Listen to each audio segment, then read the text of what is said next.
अर्पिता जी, पहले तो मैं आरजेडी सॉरी ये जो जेडीयू के हैं प्रवक्ता, मैं उनको मशवरा दूंगा कि अपने चश्मे का नंबर और अपने कान की जो मशीन है उसको ज़रा सा बदलवा लें।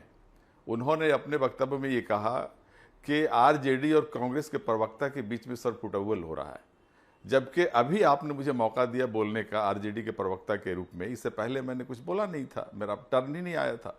खैर, देखिए, हमारे लिए ये चुनाव जो है वो सिर्फ सीटों का बंटवारा नहीं है।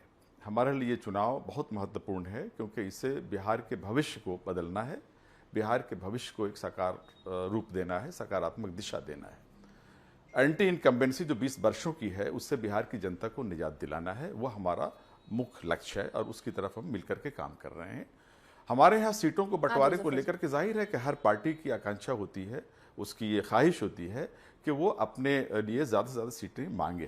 लेकिन जो रियल जो ज़मीन पर जो परिस्थितियां हैं, जिस तरह की विनेबिलिटी को सामने रखते हुए हमारे अंदर बंटवारा लगभग हो चुका है, और उस बंटवारे पर एक मुहर जो है वो आज लग जाएगी और रात तक, शाम तक, कल सुबह तक आपके सामने वो शक्ल आपके पास आ जाएगी। हमारे यहाँ मजबूरी नहीं है किसी पार्टी के पास। आपने देखा होगा किस तरह से उनके यहाँ मजबूरियां हैं एनडीए के बीच में। बहुत सारे नेताओं ने जिस तरह की मजबूरी जाहिर की, जीतन राम मांझी साहब ने जिस तरह जफर जी से आ कहा कि हमको एक सीट भी नहीं देंगे तब भी हमारी मजबूरी है, हम तो बने रहेंगे। तो इसका मतलब ये है कि वहाँ मजबूरियां हैं। मजबूरियां ये हैं कि वो बीजेपी के रहमो करम पर उनका अस्तित्व टिका हुआ है।